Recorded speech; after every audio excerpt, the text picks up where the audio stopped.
Assalamualaikum warahmatullahi taala wabarakatuh. Ya dina al-Fatihah. Bismillahirrahmanirrahim. Alhamdulillahi rabbil alamin arrahmanir rahim maliki yaumiddin. Iyyaka na'budu wa iyyaka nasta'in ihdinas siratal mustaqim. Siratal ladzina an'amta 'alaihim ghairil maghdubi 'alaihim waladdallin. Amin. A'udzu billahi minasyaitonir rajim. Bismillahirrahmanirrahim. Alhamdulillahi rabbil alamin. Allahumma salli wa sallim wa barik ala sayyidina Muhammad wa ala alihi wa sahbihi wa dzurriyyatihi ajmain fi kulli waqtin wa hin. Amma ba'du, subhanaka la ilma lana illa ma 'allamtana innaka antal alimul hakim. La haula wa la quwwata illa billahil aliyyil azim al-azizil hakim. Wa ammal qalbu fa huwa ra'isul jawarihi wa amiruha. Adapun hati itu maksudnya ya pikiran macam-macam itu. Itu adalah kepalanya anggota badan serta yang memberi perintah kepada anggota badan. Wa alaihi yaduru salahuha wa fasaduha. Dan pada hatilah terletak bagus atau rusaknya anggota badan. Jadi hati itu kan ya apa yang di dalam pikiran, otak itu salah satu dari perwujudan hati ya. Ada unsur cipta, ada unsur pikiran, ada unsur rasa lah, itu semuanya hati itu. Nah, hati itu adalah kepalanya anggota badan serta yang memerintahkan. Anggota badan kan cuma mengikuti hati dan pikiran. Pikiran itu bagian dari hati. Makanya hati itulah yang menentukan baik atau tidaknya anggota badan. Kama qala alaihi salatu wassalam, sebagaimana sabda Nabi alaihi salatu wassalam, ala wa inna fil jasadi mudghatan idza saluhat saluhal jasadu kulluhu wa idza fasadat fasadal jasadu kulluhu ala wahya al qalbu. Ketahuilah sungguh di dalam jasad itu, di dalam badan itu ada segumpal daging. Kalau segumpal daging itu baik, maka seluruh anggota badan menjadi baik pula. Tapi kalau segumpal daging itu rusak, maka rusak pula seluruh anggota badan. Ketahuilah segumpal daging itu adalah hati. Rasulullah mengumpamakan hati itu kan kalau di istilah biologi kan limfa itu. Oh ya benar ya, limfa ya. Nah, itu kan sebenarnya simbol dari jiwa, simbol itu. Nah, Rasulullah menggunakan simbol itu untuk menggambarkan peranan hati bagi seluruh badan. Lever ya benar ya. Lever limfa itu ya hati itu. Biyen larang regane nek saiki kira payu no. Biyen muni anggere bodo no. Lebaran no. Sambal goreng ati ya wong Jawa mantep banget. Saiki sambal goreng Jawa. Sambal goreng ati serapati do seneng no. Mengerti nek itu apa tidak sulit dicerna dan tidak terlalu baik untuk dimakan lah. Bisa apa kolesterolnya tinggi. Di dunia apa meneh sekarang limfa itu kalau hewan-hewan itu biasanya udah ada ya apa jenenge? Uget-uget apa bahasa Indonesia? Set. Ya set itu bahasa Indonesianya apa? Uget-uget. Ya itu. Rasulullah kan sebenarnya sudah ngajari kita kalau jeroan itu kan sebenarnya dibuang. Rasulullah nggak pernah mau makan jeroan. Kalau nyembelih hewan itu jeroannya itu semuanya kalau Rasulullah loh itu dikubur, tidak dimakan, tidak dikonsumsi. Orang modern di negara yang modern itu jeroan itu untuk makanan hewan. Nah, kalau di sini ya isih didum. Nah, apa ini bodo besar kae brodot, no seksi penggodokan brodot barang mula perlu kuwi ya. Nek dibuang ora perlu seksi penggodokan brodot. Ini ya ora apa-apa wong ya halal kok itu. Saking dene dhewe telaten. Nah. Oh enak ya Pak, lah iya enak. Apa nek anu kaya apa kuwi jenenge? Sing apa? Iso. Iso itu kan dengan anu dengan makanan yang di situ tuh. Dimasaknya itu.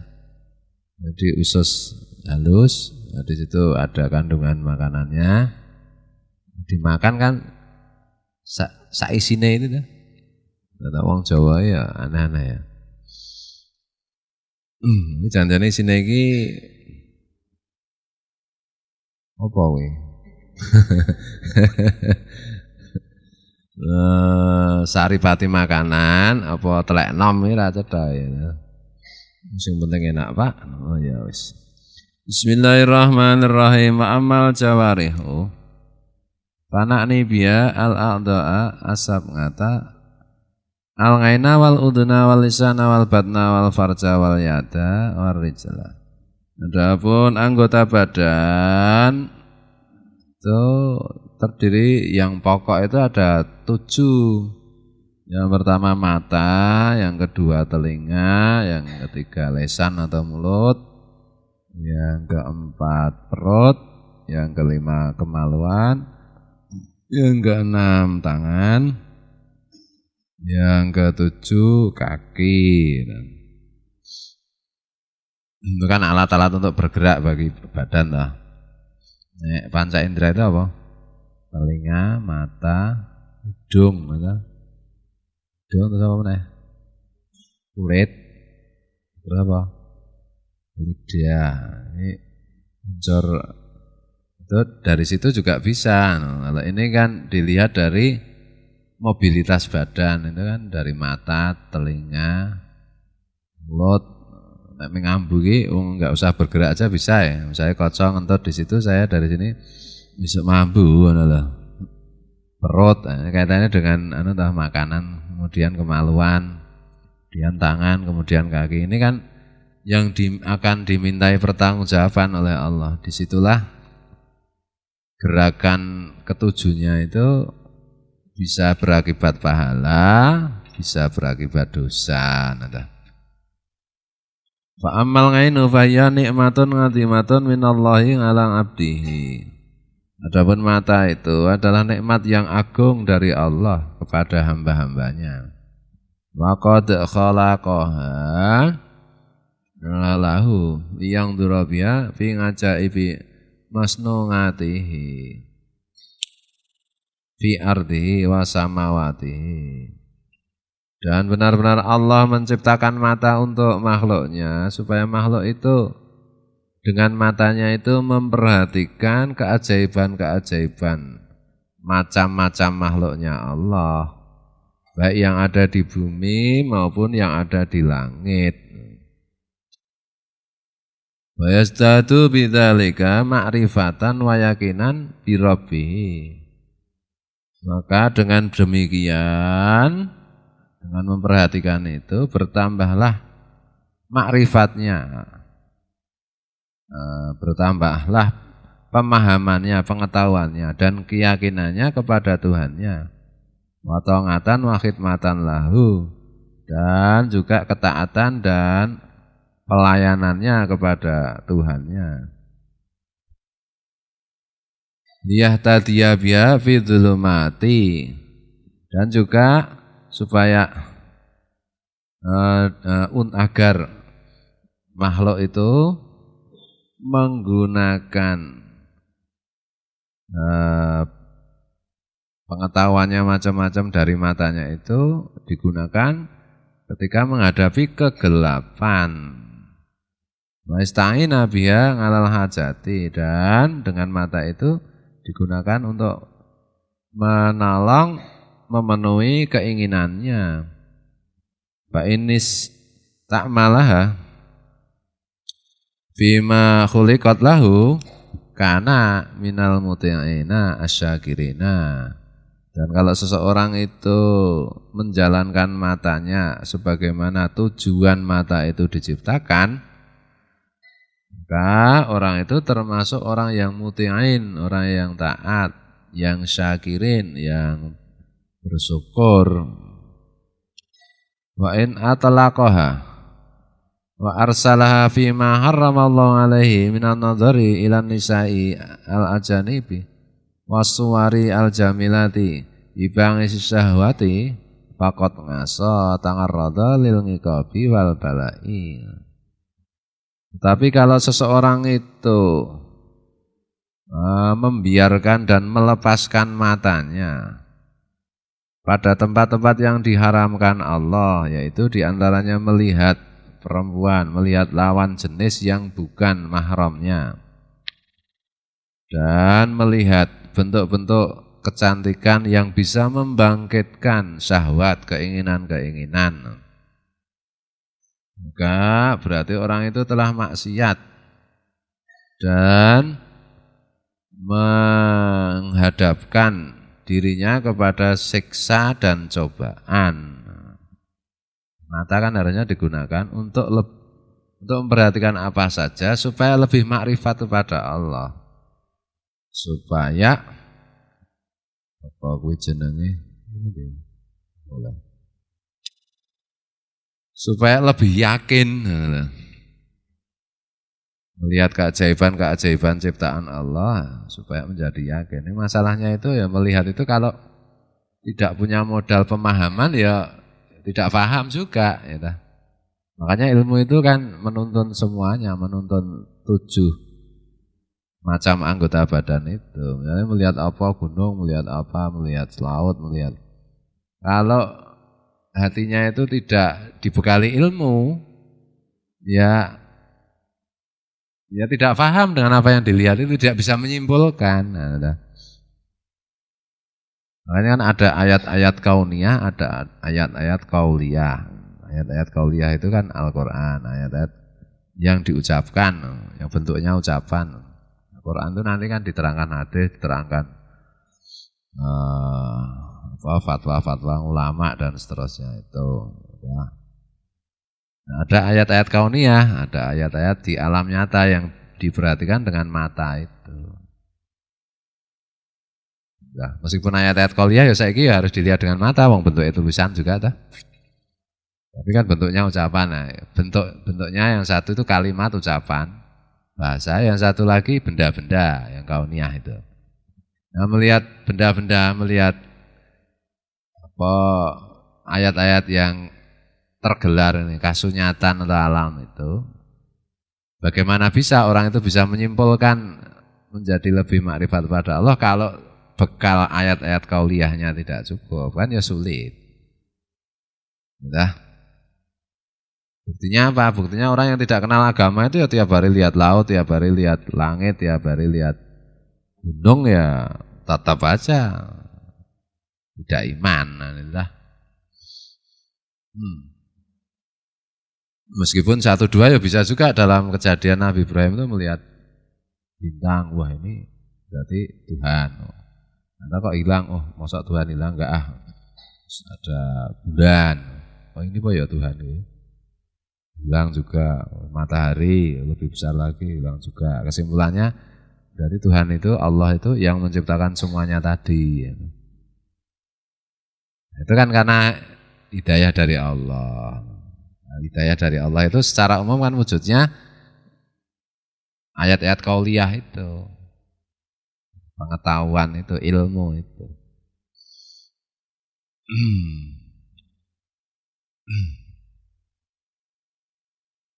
Nah, kalau mata itu dibiarkan, dilepaskan untuk melihat apa saja yang diharamkan Allah, misalnya melihat lawan jenis yang bukan mahramnya, kemudian melihat bentuk-bentuk kecantikan yang bisa menimbulkan banyak keinginan, itu berarti maksiat. Berarti menghadapkan pada siksaan dan cobaan. Jadi secara umum kan semua tindakan kita yang salah itu sama saja kalau kita berbuat salah itu sama saja dengan menempatkan diri kita untuk siap mendapat siksaan kan harus menanggung akibatnya kan siapa menanam pasti mengetam cara peribahasa.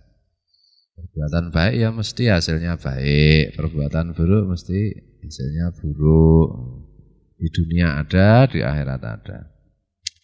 Fal yahdar al-mu'minu min dzalika kullal hadar.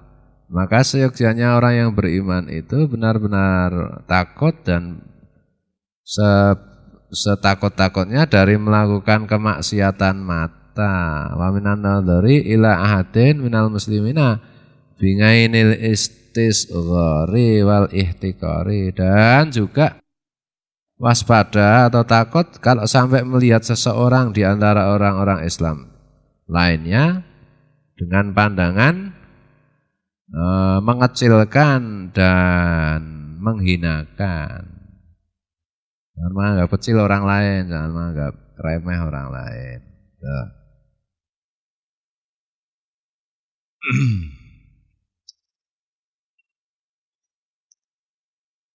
Mata itu kan mengenal dengan visual. Ditakdirkan Allah sejak bayi tidak bisa melihat misalnya. Kan saya merem terus ya nggak bisa lihat. Mengenal benda dengan meraba. Oh ini udang. Oh ini mic. Oh ini buku kan. Karena orang buta dari kecil itu ya semua orang buta sih kan mengenalnya dengan mata ini. Kalau sejak kecil, sejak sebelum lahir sudah buta, misalnya terus usia 30 tahun, terus bisa melihat misalnya, ya bingung mana belajar lagi. Ya, pisang kan biasanya, oh ini pisang. Begitu kelas melihat, kan apa ini? Kan belum pernah lihat. Jadi ini apa? Harus dilihat pakai tangan. Oh pisang. Nah biasanya melihatnya kan dengan tangan. Dengan merabaan. Mana bilang ngono ki apik ya menarik. Ini belajar lagi tadi.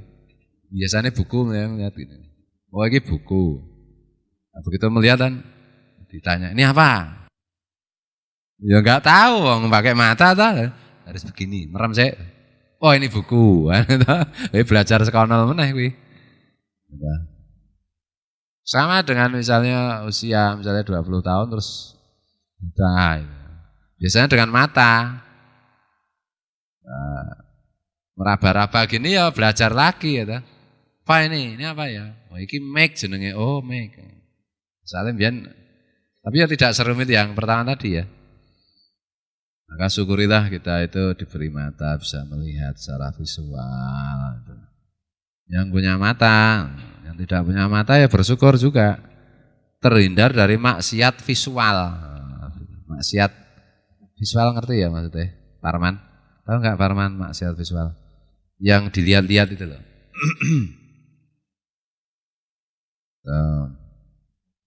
Bismillahirrahmanirrahim.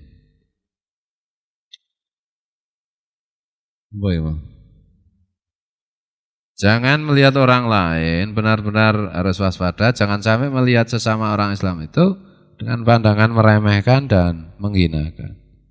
Wastighfafi dan ya meremehkan. Waminat tatallungi ilang auratil muslimina, dan waspadalah jangan sampai melihat ngaurat atau hal-hal yang memalukan dari orang Islam. Ma'ayubim, dan juga jangan melihat cacat-cacatnya atau kekurangan-kekurangannya orang Islam. Nah, ini majasi karena cacat itu kalau fisiknya memang dilihat dengan visual ya. Tapi kalau perbuatan itu kan ya tidak harus visual, bisa pendengaran juga toh. Wah koco itu misalnya sukanya marah-marah, nah itu kan kita kan taunya kan dari telinga, bukan dari mata. Nah kita yang penting itu jangan meremehkan sama orang Islam, jangan meneliti-neliti kekurangan orang Islam, jangan mencari-cari keburukan orang Islam.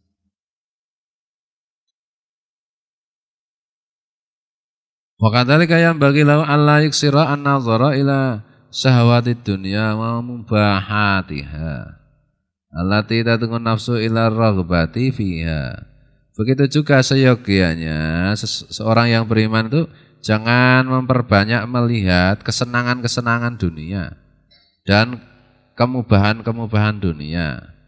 Karena itu akan mendorong nafsu untuk senang terhadap hal itu. Fa inna dzalika rubbama farraqal qalba wa aqbala bi ngalangi maratid dunya wa jami khitamiha wal i'radi anil akhirati wa tarkil istidadi laha. Sebab melihat kesenangan-kesenangan duniawi yang mubah-mubah sekalipun terkadang itu membuat konsentrasi hati menjadi pecah. Nah, kemudian membuat hati itu apa ini?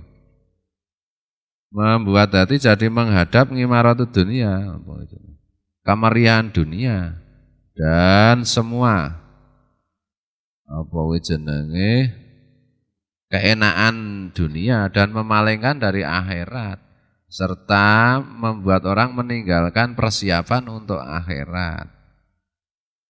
Kalau kita terlalu banyak melihat-lihat apa saja jadi kepingin, jadi membayang-bayangkan jadi ini, hati jadi tidak konsentrasi, terus wah kepingin ini, kepingin itu, kepingin ini, kepingin itu, terus saja. Nah kalau keturutan tidak apa-apa, kadang-kadang nggak keturutan. Seandainya keturutan pun sudah repot. Karena harus berbuat untuk memperoleh tahu. Ingin motor ya, ada model baru misalnya. Kalau punya duit langsung beli itu kan tetap harus berbuat. Enggak pernah lihat motor, enggak pernah keinginan. Karena Nabi Adam itu enggak pernah kepengen punya mobil, enggak pernah lihat mobil. Nah, misalnya nih ya mboning Nabi Adam wis tau nang swarga ya ora apa-apa malah ya. Ning donya kira ono dadi ra sida kepengin. Gitu loh. Makanya orang-orang yang hidup di kota itu tantangannya lebih berat daripada orang yang hidup di pedalaman. Persoalannya sekarang pedalaman pun sudah menjadi kota karena adanya sinyal, adanya televisi, jadi sepodo wae to saiki. Nah, dulu misalnya orang Malioboro dengan orang Baros sana, Palian ya beda. Oh, bro, melihat barang ada baju baru, ada mobil baru, ada motor baru, ada serba baru. Pengen terus. Orang Baros sana ya sak ceke omong batu kapur. Pol ki mung kepengin ndewit kayu jati gede, ya kuwi kudu sabar ngenteni ya nandur toh. Tekan modar irung gede misalnya gitu. Tapi enggak banyak keinginan. Nah, sekarang semua sama. Orang Malioboro dulu kepengen jajan di Kentucky Fried Chicken misalnya. Pengen jajan ini jenis soto Lamongan misalnya. Gudeg Mbok Kendil misalnya. Terus ayam goreng Nyonya Suharti, ayam goreng Bapak Suharti misalnya. Soto Kadipiro iku pengen kabeh wong ngerti weruh ya. Oh gunung ya. Orang Baros tadi ora kepengen apa-apa, pengen gudeg yang kayak dhewe ya ta. Terus mungkin gudeg kowe ora ngerti, dadi ora kepengen. Pol ki menganggere weruh suket ijo ae kepengen ngarit. Nah ta, nggo sapine. Lah nek saiki wis padha kabeh. Oh Nyonya Suharti yo kabare tekan kono, ndi padha rekasane ta. Nah, itu makanya susah kalau untuk ibadah itu ya hati terpecah-pecah. Kemudian ya konsentrasi ya jadi kurang. Mencari bekal akhirat ya jadi tidak semangat. Tidak sesemangat kalau mencari kebutuhan dunia. Misalnya terlalu banyak yang dilihat.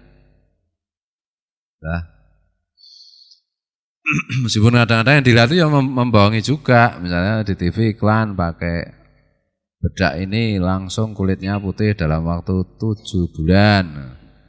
Nah, pakai bedak itu malah kulitnya berontak. Banyak terjadi. Oh ngapusi kabeh.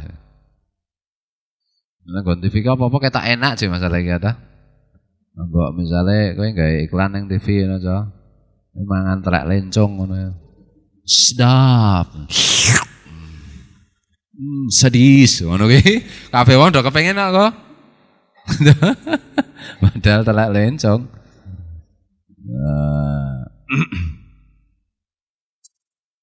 Itulah bahaya mata. Melihat dan merasakan itu beda lagi ya masalahnya. Mata itu lebih merangsang untuk kepingin daripada yang lain. Itu tadi sampai telak lencong kelihatan enak kalau dilihat dengan hanya mata. Orang belum pernah tahu telak lencong, belum pernah lihat, belum pernah membaui, belum pernah tahu wujudnya, tiba-tiba melihat iklan kocok di RCTI sadis ngono karo ngemplok ngene. Bingung ki wong wis golek kon tuku telek lencong siji sak ceplokan ki 100.000 gelem lho. Nek sing ngerti ya Pak Wan ngono ngerti wah jijik tenan kocokan ngono to. Mbok meneh kok kon tuku 100.000. Aku kon mangan dobae 1 juta wae moh. Nek 2 juta ya tak pikir ngono. Ya mata itu. Kan ngono to. Bismillahirrahmanirrahim. Lah masalahnya itu media visual itu, televisi, internet macam-macam. Dikuasai oleh bukan kita, bukan orang timur. Jika orang timur itu dibohongi sama mereka. Misalnya orang Indonesia itu kan bangga banget kalau wisata, wah aku mau honeymoon kemana? Ke Kanada. Ketoke koyo top-top kae lho. Padahal neng kono iki cuacanya ya enggak enak, kalau panas ya panas banget, kalau dingin ya dingin banget. Di sana juga enggak ada pemandangan indah. Entah? Buanggane apa? Mau kemana kamu? Ke Amrik. Amrik ki ana apa? Ning kono kira ana apa-apa, apa ora penak gitu. Nah, kita dibohongi itu. Padahal disinilah yang paling enak. Surga dunia itu ya di Indonesia itu. Tidak ada tempat yang lebih indah, lebih bagus, lebih nyaman, lebih hebat, lebih daripada Indonesia. Nah loh, Indonesia ini kadang-kadang ya dibohongi ya mau. Beli investasi rumah di Australia, walah dadi tanggane kanguru kok gelem. Di sana kan cuma padang pasir gurun, dinginnya minta ampun. Enggak diberi ampun, tetap dingin ya. Di Indonesia itu enak Apple. Kalau panas juga enggak panas banget, kalau dingin ya tidak dingin banget, maksimal hanya dinginnya menggigit tulang. Tidak sampai menghancurkan otak atau di luar negeri ya dinginnya menghancurkan otak tenang. Jadi syukurilah. Makanya orang-orang sana kepengen punya di tempat kita. Nah ini besok kalau globalisasi, kalau era keterbukaan pasar bebas ya siap-siap aja punya tetangga orang-orang luar negeri. Gak seneng kalau tinggal di sini. Di negaranya sendiri gak enak. Tapi kalau cerita sama orang sini, wah enak banget, ngapusi ta. Ternyata gak ide ndelongo wong bodoh. Apa? Ngeces atau diapusi ngeces. Maka syukurilah. Jadi seandainya kita lagi nggak ada apa-apa, ya nggak ada duit, nggak ada macam-macam, mas. Keluar dari rumah melihat pohon hijau, melihat alhamdulillah, melihat pemandangan indah. Nabi-nabi itu banyak kan diturunkan di Saudi Arabia kan. Negerinya para nabi saja oleh Allah tidak dikasih keindahan yang seperti di sini kan. Kita coba neng Madinah, mari mati weruh wet ki paling wet kurma. Yo jelei kan sesuai iki. Kurma wae nek bisa nomroh yo. Ngono to. Ping pindhone yo jelei. Ana to. Itu aja negerinya Rasulullah. Tidak diberi kenikmatan seperti negeri di sini. Celaka benar kalau kita tidak bersyukur, ya ta? Nah, itu loh. Orang-orang Mekah, orang-orang Madinah mensyukuri betul sampai membuat puisi-puisi syair-syair tentang kerinduan pada Mekah, pada Madinah. Nah kita rindukan karena ada Rasulullah di situ. Karena ada Ka'bah di situ. Kalau nggak ada Rasulullah, nggak ada Ka'bah ya nggak sama sekali nggak kepikiran kan itu dah. Kayak Kanada, kayak Amerika, kayak Australia kayak gitu cuma dan di situ nggak ada Rasulullah, nggak ada Ka'bah, ngapain kamu rindu ke sana? Loh, misalnya dia coba gelem dihapusi. Terutama sinetron-sinetron yang ngapusi. Pokoknya mau pergi kemana? Ke Perancis. Mau Perancis ora adus. Ya tenan kuwi. Tenan. Sakiman iki karo wong Perancis resik sakiman. Makanya parfum yang paling hebat itu dari Paris, Perancis. Kenapa?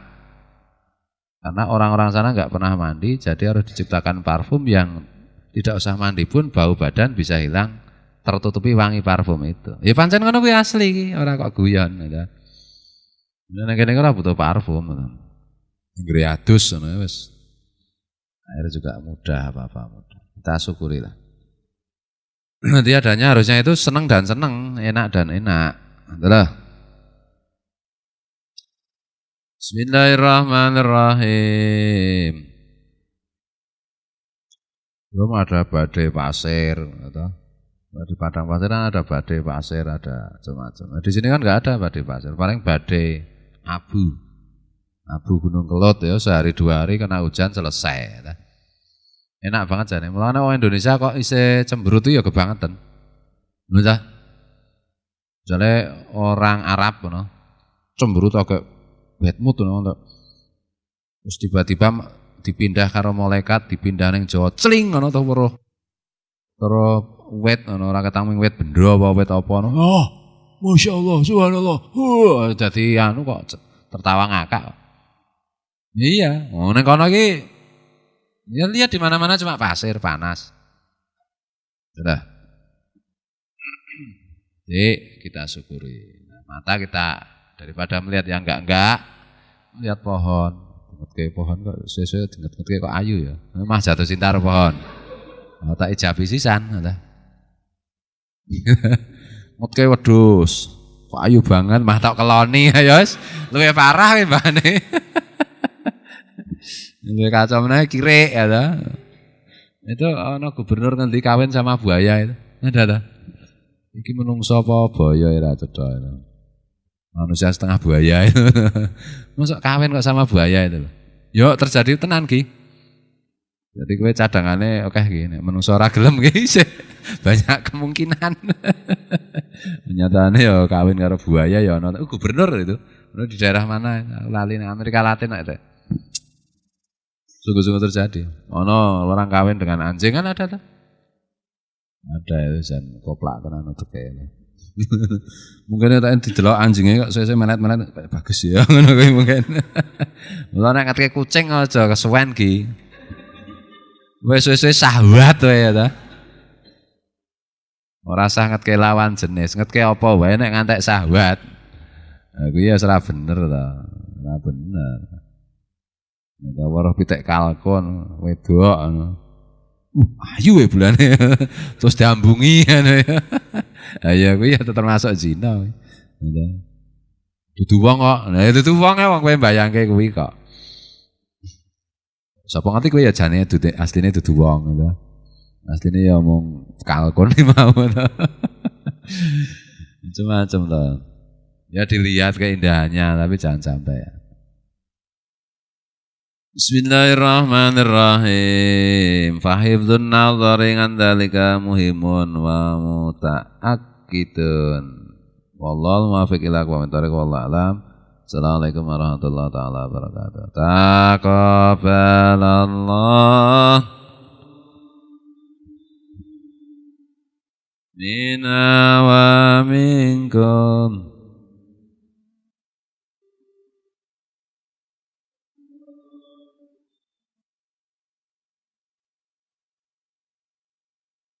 Allahumma